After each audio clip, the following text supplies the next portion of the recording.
Et nous voilà de retour à notre magazine de télévision. Madame, monsieur, rebonjour, bonsoir. Où que vous soyez actuellement dans ce bas monde, si vous nous suivez à partir de YouTube, je vous dis bonjour depuis Montréal. Nous recevons un invité de marque, le Lion Noir. Bonjour, merci de me recevoir. C'est pas la première fois, hein? Vous êtes devenu un habitué là, de notre émission quelque part. Hein? On a pu partager un petit peu précédemment, effectivement, c'est une très belle conversation. Merci, ça nous fait plaisir. Ça nous fait plaisir de vraiment vous recevoir. Lion Noir, je vais juste pour, évidemment, à Montréal, nombreux ont eu l'occasion quand même de vous voir déjà, et même d'assister, je pense, dans vos fameux spectacles déjà. Donc, certaines personnes vous connaissent. Mais pour ceux qui ne vous connaissent peut-être pas, qui n'ont peut-être pas eu l'occasion d'entendre parler de vous, eh bien, nous, on est là pour ça, justement. Comment est-ce qu'on peut présenter le Lion Noir?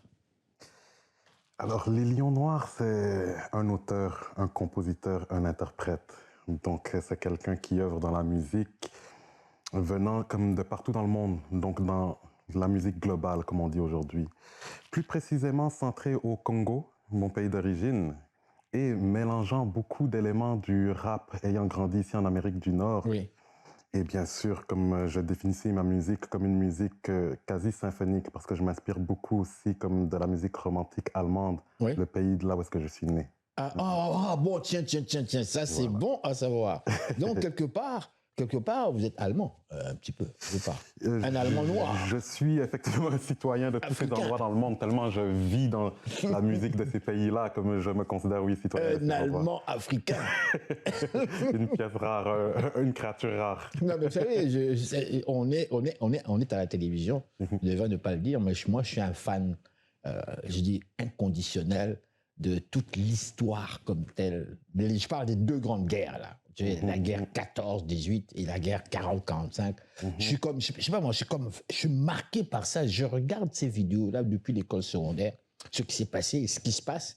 Et quand je fais le lien avec ce qui se passe maintenant, ça me fait toujours peur parce que pour moi, je m'étais dit, ça n'arrivera plus jamais, des choses pareilles. Tu sais, oui. L'Allemagne nazie. Moi, c'est plutôt ça là, qui me fascinait quelque part, c'est fou de dire ça, mais de voir qu'ils étaient toujours bien habillés, là, ils étaient sapés à mort, mais d'une dureté terrible. Dites-moi, vous qui êtes né en Allemagne, est-ce que les Allemands, je ne veux pas généraliser parce que ce serait ridicule de vraiment dire ça, est-ce que les Allemands sont-ils aussi durs comme on peut le prétendre? Durs, c'est-à-dire au terme de temps, le travail discipliné, méthodique, extrêmement sérieux, ça?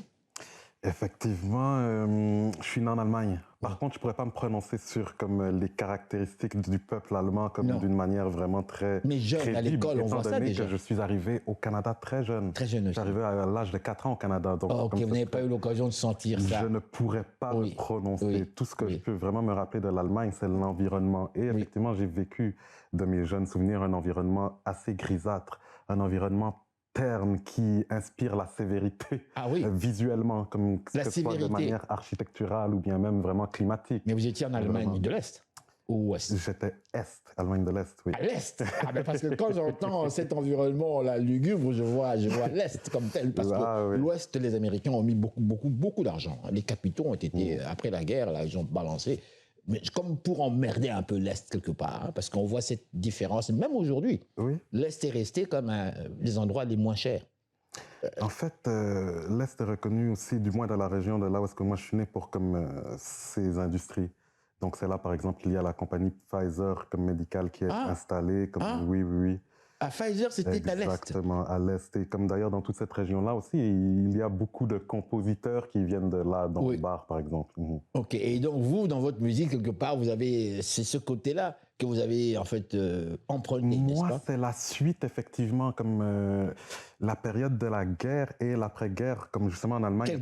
Quelle guerre? La Seconde Guerre mondiale, justement, est marquée par un système de propagande très développé.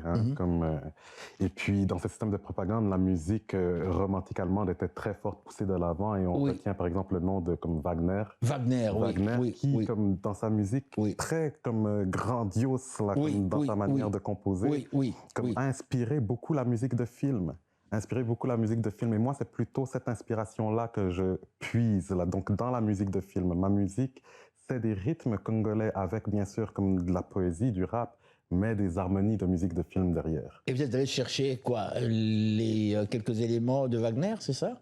En fait, j'écoute la musique, j'étudie la musique, que ce soit de Wagner ou bien que ce soit comme de nos nouveaux compositeurs, que ce soit John Williams ou bien... Mais vous avez cité, moi je reviens sur Wagner, vous avez cité Wagner, vous avez cité aussi quelque chose de vraiment formidable, la grandeur. Hein? On écoute cette musique, il n'est pas nécessaire de rêver, on sent la grandeur.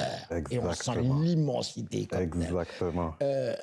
Mais la grandeur aussi, sauf que cette musique-là, quelque part aussi, elle a été associée, comment dirais-je, au côté, c'est-à-dire c'est mélangeant la grandeur, mais aussi le côté méchant, diabolique quelque part. On vous montre ce qui est grand, ce qui est beau, et en même temps dans la mort, la misère quelque part. L'être humain est complètement dénaturé, je ne sais pas. Mais vous, cette musique-là, comment est-ce que cette musique, qui a, pour moi du moins, il y a ce mélange entre la grandeur et ce qui nous a marqué dans la période nazie, c'est-à-dire ce côté inhumain, insensible de l'être humain, c'est presque impensable. Qu'est-ce qui fait que pour vous, aujourd'hui, ça puisse encore vous inspirer? Pourtant, il y a beaucoup de commentaires par rapport à cette musique. Pourtant, elle était très belle. Moi-même, je la trouve superbe. Mais lorsque je m'arrête aux images que moi j'ai vues, je m'y arrête. Vous? Alors moi, c'est plutôt dans la démarche, hein, vraiment comme artistique, mélangée avec la... Je savais que vous allez me dire ça. Vous êtes un artiste. Bien sûr, je suis un artiste. Mais mélangé aussi avec comment l'art se met en contact avec le peuple. C'est ça aussi qui m'intéresse. Parce que dans ce grandiose-là que Wagner exprime dans sa musique, on cherchait à cette époque-là à donner une identité forte au peuple allemand, justement. Et c'est donc comme le reflet de l'identité à travers la musique, donc le reflet d'une idée aussi complexe et abstraite que l'identité, mais qui a su être exprimée avec des notes et avec des accords et avec comme des rythmes et tout ça. Donc c'est cette démarche-là qui, moi, m'inspire dans ma composition. Je trouve ça formidable, mais quelque part aussi, en fait, personnellement, en tant que Congolais, zaïrois à l'époque, parce que le pays s'appelait République démocratique du Congo à l'indépendance, mais devenu Zaïre, pour ensuite revenir à Congo. Ça mélange un petit peu les gens comme tel. Mais moi, je vous ramène à l'époque de Zaïre, parce que là, dans votre musique, il y a Wagner, il y a aussi la musique congolaise quelque part, il y a aussi des éléments de la musique congolaise. Absolument. Vous avez parlé de Wagner, vous avez parlé de la période justement hitlérienne où cette musique était une musique qui quelque part exprimait la grandeur même du peuple allemand, du moins ce qu'on voulait le faire croire. Dis-moi. Le Zaïre de Mobutu, la musique également, ce qu'on a appelé les animations. Et moi, j'allais en vacances de Montréal, chez moi, au Congo, à chaque fois. Et on me disait, mais il y a des gens maintenant qui sont devenus des professionnels de l'animation. C'est devenu une profession. Je dis, ah bon, oui, il y a des grands messieurs qui se mettent devant les caméras et qui dansent devant le président. Et la musique est devenue, quelque part, comment dirais-je, ça pénètre la population, des mamans qui devenaient des danseuses absolument incroyables pour danser, montrer leurs hanches devant le président. Est-ce que quelque part, vous vous êtes inspiré de ces deux éléments, c'est-à-dire la grandeur de la musique allemande sous Wagner et la grandeur, quelque part, de la période mobutiste? Parce que pour les Congolais, aujourd'hui encore, moi, ce qui me frappe, nombreux se rappellent de cette époque-là comme étant la belle époque. Oui. Oui. Pourtant, les gens crevaient de faim, bordel. Pourtant, les gens mouraient, nom de Dieu. Mais c'est quand même sérieux. En fait, je vous laisse continuer. En fait, pour moi, déjà, premièrement, comme je suis un peu plus jeune, donc comme cette période-là, je ne l'ai pas nécessairement vécu. Vous ne l'avez pas vécu. Et en plus de ça, comme je suis né en Allemagne et j'ai grandi au Canada, donc je ne peux seulement qu'en parler indirectement. Ah, donc vous n'êtes même pas allé sur place. Vous n'avez même pas senti. Je suis déjà allé au Congo, mais ce n'était pas durant cette période-là. Mais j'en retiens, par exemple, les échos venant. Vous avez vu comme les images. J'ai vu les images, je les ai même, j'oserais dire, vécues de manière indirecte. Et ce que moi, je retiens de cette période-là, c'est justement comme la grandeur causée par, ou bien plutôt manifestée par la zaïrianisation, c'est-à-dire l'authenticité, retour aux sources. Recours. Ah, et c'est encore même mieux recherché, recours aux sources, c'est-à-dire que comme c'est là maintenant qu'on va aller puiser notre force à travers notre identité culturelle, aussi multiple qu'elle soit, comme celle du Congolais. Et c'est ça, moi, qui m'inspire aussi. C'est pour ça que quand on écoute ma musique, on entend plusieurs différents rythmes du Congo. Je suis moi-même kassaïen de lignée paternelle, mais de lignée maternelle, je suis Mopoto. ce qui est comme une ethnie de la région de l'Équateur. Donc, je suis moi-même un mélange. Ok, Et attendez, après, juste pour ne plus, parce que vous l'avez dit tellement vite, là, c'est que moi j'ai entendu Kassaïen, Oui. ok, moi, ouais, on dit bim. Bon, je suis Moulouba, mais ça veut dire vraiment, quoi, ça? comme j'ai déjà dit, je ne parle pas de Chilouba. Ah non, on parle pas de Ce n'est pas Chilouba. une langue que je maîtrise, mais c'est une langue que j'ai cherché vraiment à étudier. Oui. Même j'ai suivi les cours ici que les professeurs donnaient Ça se au donne, Canada, hein. une très bonne école a donné des bons cours. Mais pour maîtriser la langue, il faudrait d'abord que je retourne aussi en terre kassaïenne, de là où est-ce que moi je viens, Mbujimaï, et c'est quelque chose que je suis justement en train d'organiser. J'ai de nombreux amis qui sont en Mbujimaï et actuellement ils sont en train de construire Mbujimaï. Leur défi, c'est moderniser totalement Mbujimaï qui a été abandonné durant le régime de M. Mobutu. Mais vous avez parlé aussi de l'autre côté de votre ethnie aussi, du côté de votre mère, je pense, n'est-ce Tout à pas? fait. On parle ici de quelle ethnie? Donc, ce sont les Bapoto. Les Bapoto. Exactement. Les Bapoto, pouvez-vous nous situer un peu où c'est vers l'Équateur, c'est ça? Exactement, province Équateur, là où est-ce que se situe comme le fleuve Congo, à la bordure du fleuve Congo, Oui. vraiment. Oui. C'est là que comme les Bapoto se situent. Ok. Et donc, ça veut dire que dans la famille de ta maman, on parle mongo. On parle. Non, comme c'est bien sûr dans le grand groupe, Oui. le grand groupe Anamongo, mais c'est vraiment une particularité, donc une langue à part. Qui est à part complètement. Ouais, vraiment une langue à part. Eh bien, c'est une très grande richesse quand même, quelque part. C'est une grande richesse, c'est la richesse du Congo. Et Oui. il faut effectivement faire recours à cette richesse-là. Et c'est pour ça que justement j'intègre les rythmes des différentes régions du Congo dans ma musique.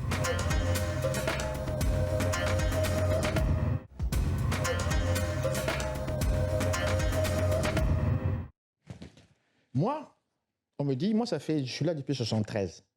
J'ai mis pied ici au Canada. Excellent. 73. On me dit, je ne suis pas totalement intégré. OK. Oui, c'est ce qu'on me dit. Je ne suis pas totalement intégré. J'ai un pied ici et j'ai un pied au Congo. Tout le temps. Pourtant, moi, je me croyais intégré. Après, je ne compte même plus les années, je suis d'ici. Mais certains d'ici me regardent et disent non, tu n'es pas totalement intégré parce que tu restes encore congolais. Et là, maintenant, je viens vers vous. La question.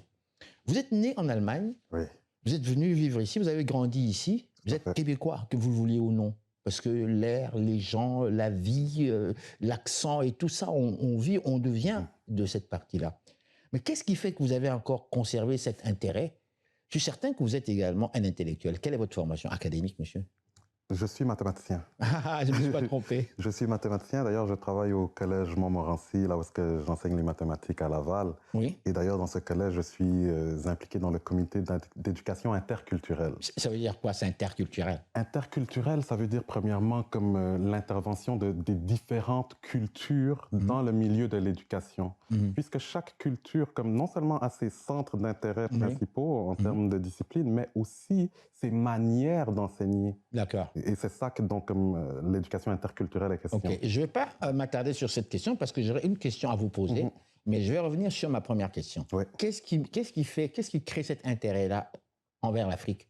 Puisque vous êtes né en Allemagne, vous avez grandi ici en Amérique du Nord comme tel, pourquoi vous vous intéressez à l'Afrique alors que moi, l'on me dit à moi que j'ai toujours un pied là-bas alors que je suis ici? Et vous, qui êtes né à l'étranger, vous vous intéressez quand même à l'Afrique. Ça, c'est un. Retenez bien cette question. J'ai très bien retenu. L'autre question que moi j'avais, lorsque vous me parlez de multiculturalisme, vous êtes là dans l'intégration. Alors là, je reviens sur moi. Est-ce que les cultures doivent-elles s'intégrer? Vous m'avez bien suivi à la culture québécoise. Est-ce qu'on doit garder notre authenticité? Est-ce que votre rôle à vous, c'est de faire comprendre, soit aux professeurs, soit aux étudiants, que bon, il y a différentes cultures, ou bien on dit aux gens, vous venez ici, vous vous intégrez, soyez comme nous, point. Il n'y a pas de question qu'on puisse commencer à donner des cours sur l'intégration. Tu viens ici, tu acceptes d'être comme nous, c'est tout. Qu'est-ce que vous répondez à ça? Alors, on va revenir sur ma première question. Très bien. Donc, pour la première question, mon intérêt par rapport justement au Congo, c'est simplement comme déjà mon identité en tant que telle qui est multiple. Donc, le fait d'être né en Allemagne, d'avoir grandi au Canada. Et vous parlez l'allemand aussi, d'ailleurs. J'ai appris l'allemand à un très jeune âge, mais j'ai oublié beaucoup et aujourd'hui, ce sera difficile pour moi de tenir une conversation. Mais comme déjà, c'est deux choses-là, plus le fait que je suis moi-même congolais de père et de mère, depuis toute ma lignée, il n'y a jamais eu de mélange. Donc, comme mon identité québécoise, c'est une identité acquise, mais mon identité congolaise, c'est une identité innée. Donc, déjà, comprendre qui je suis commence par comprendre comme ce qu'est le Congo. comme, voilà, c'est de là que vient mon intérêt. Et ensuite, comme ma multiculturalité m'a toujours donné un intérêt justement pour les différentes cultures du monde, notamment celle du Congo. Et c'est ça qui m'a plongé vraiment dans comme le goût de l'anthropologie, donc le goût des différentes ethnies. Et c'est aussi ce goût de l'anthropologie qui m'a mené à la musique, parce que j'ai l'impression qu'une ethnie et une culture se définit aussi par la musique. C'est-à-dire qu'un peuple, avant même de pouvoir se communiquer entre eux, ils peuvent déjà faire de la musique entre eux. Il n'existe aucun peuple de ce monde qui n'ont pas une identité musicale. Et c'est ça aussi qui m'intéresse. Donc c'est tout ça qui m'a amené comme, dans l'étude des cultures. Maintenant, pour votre seconde question, justement, par rapport comme à l'intégration. Alors, je pense que comme ça serait bien que je mentionne ici qu'on se trompe souvent entre le mot intégration et le mot assimilation. Donc, ceux qui vous disent que vous n'êtes pas bien intégré, probablement que ce sont ceux qui confondent le mot intégré avec assimilé.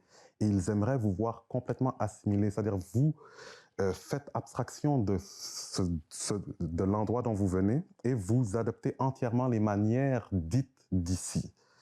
Ce qui est une vision comme de la vie commune. Mais il y a une autre vision qui est la réelle intégration. Et l'intégration serait, vous habitez ici et vous pouvez justement faire vivre votre propre culture au sein d'un terrain commun.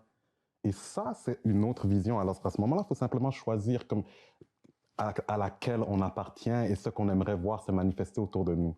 Personnellement, moi, j'aime beaucoup le mot intégration, le mot multiculturalité, c'est-à-dire que plusieurs cultures peuvent partager tel quel un même espace, sans nécessairement se brimer l'une l'autre dans leur liberté ou bien dans leur développement social. C'est très intéressant, Léonard. Je suis épaté. Je vous écoute, je suis épaté. J'ai des questions, mais je n'ose les poser. Je n'ose les poser parce que certains pourraient vous dire, écoutez, nous ne sommes pas à New York ici, là. Nous ne sommes pas dans le melting pot comme tel. Oui. Nous sommes au Québec. Oui. Au Québec, qui a aussi, attention, qui a son identité et qui tient à son identité et à son histoire, qui est unique.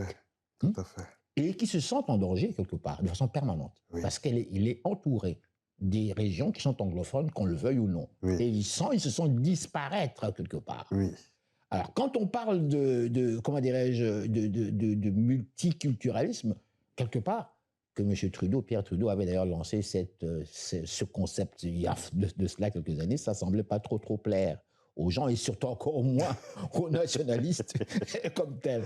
Alors, pour vous, la tâche doit être quand même difficile. La tâche, ça dépend ce en quoi on s'attache. Ça dépend ce en quoi on s'attache.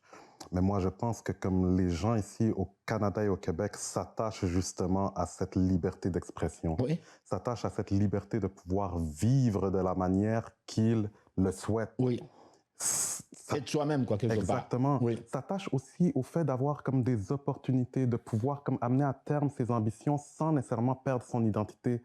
C'est ça qui fait comme la force du Canada et du Québec. D'ailleurs, de manière originelle, l'histoire de cette région-là, le Québec, est une histoire de multiculturalisme puisqu'il y avait déjà plusieurs différentes nations, comme des Premières Nations qui étaient ici. Ils étaient plusieurs et ils partageaient des éléments culturels différents. Ils parlent de plus en plus fort. Hein? Je les entends, ils parlent beaucoup. Et ils ont raison de le faire puisque comme quelque part ici, c'est leur terre d'origine, voyez-vous.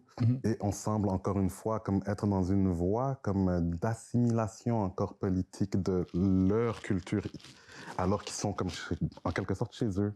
Et c'est pour ça que je pense qu'ils parlent de plus en plus fort pour pouvoir permettre comme justement de libérer leur culture des prisons modernes. Le Lion Noir, alors, quel est le dernier bébé? On va arriver finalement au dernier bébé. De quoi nous parlons là, le dernier bébé? Alors, on est en train de parler comme de l'album Lionigrisme. Voici le titre de l'album, le nouvel album, le premier album de Les Lions Noirs. Et je suis très content de présenter cet album le 21 novembre.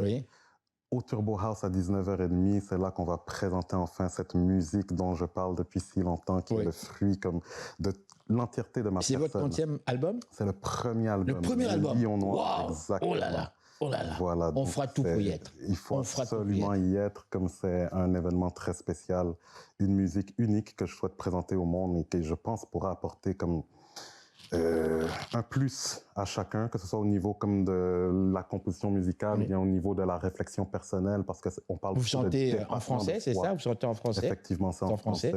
Oui. C'est en français, donc il y en aura, je pense, pour tous les goûts. Oui. Et également, il faudrait parler de l'album qui est sorti cet été. Donc, c'est le nouvel album de Nax Bitota qui est sorti cet été. Ça s'appelle 64. Oui. Et l'ensemble de la musique a été composé par les Lions Noirs aussi. Ok, alors Nax, j'espère qu'on va la voir, là. On va la voir. Nax Bitota aussi, comme Et la grande dame, hein, qui nous suit, Nax. Tout à fait, elle est là, on la salue là où est-ce qu'elle est. Donc, comme son nouvel album est sorti cet été, ça s'appelle 64. Il faut aller l'écouter. D'ailleurs, le lancement avait été fait à ce moment-là, le 28 juillet, au Festival de Jazz. Alors maintenant, est-ce qu'il y a un extrait? On va diffuser maintenant un extrait vous concernant. Qu'est-ce que l'on présente à notre public? Alors, on est en train de présenter comme un tout nouveau vidéo fraîchement sorti, oui, qui a été enregistré en Colombie, à Barranquilla. Donc, en Colombie-Britannique? Non, ou en Colombie, en Amérique du Sud? Là, en Amérique du Sud, à Barranquilla, oui, qui est une ville proche du Pacifique et puis qui a une riche identité afro-descendante, tout à fait. Oui, oui, donc on a enregistré ça là-bas. C'est vraiment une combinaison comme de leur rythme traditionnel à eux, avec une flûte qu'on appelle le gaïta et le maracas. Et par-dessus, justement, on a mis comme les textes lionigrisme. Le Lion Noir a mis sa manière, sa poésie de rapper sur leur tradition musicale à eux, ce qui a créé quelque chose d'absolument unique. Et ça montre aussi comment le Canada, le Congo et la Colombie peuvent s'unir pour créer quelque chose de totalement nouveau. La plupart des pays d'Amérique du Sud, exactement. La plupart des pays, il y a beaucoup de nos frères qui sont là. Voilà. Même en Argentine, où l'on aurait éliminé beaucoup de Noirs par le passé. Mais quand même, ils sont en Argentine, au Chili, au Uruguay, même chose. Il y en a partout. Alors, le titre, on va le rappeler, de ce que l'on va voir maintenant, de la vidéo, c'est... Alors, ça s'appelle Freestyle Hommage Live in Barranquilla. Je le présente comme un avant-goût à l'album Lionigrisme qui va sortir dans les quelques semaines qui suivent. Le Lion Noir. Merci.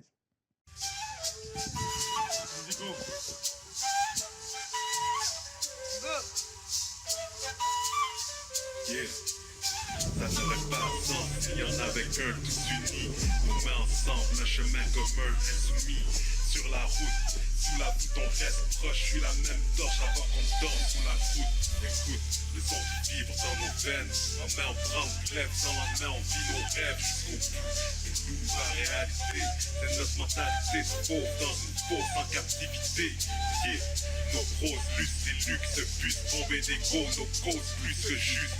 Ose un pas, impose l'impact. Cette place c'est la nôtre tant qu'on pose des actes qui laissent des traces. Black, des os jusqu'au cap. Le cap droit devant c'est dans nos doses, y a des gens qui parlent. Yeah. Hommage à nos ancêtres qui d'un regard clair veillent sans cesse sur leur héritage. Hommage à nos ancêtres qui d'un regard clair veillent sans cesse sur leur héritage. Black.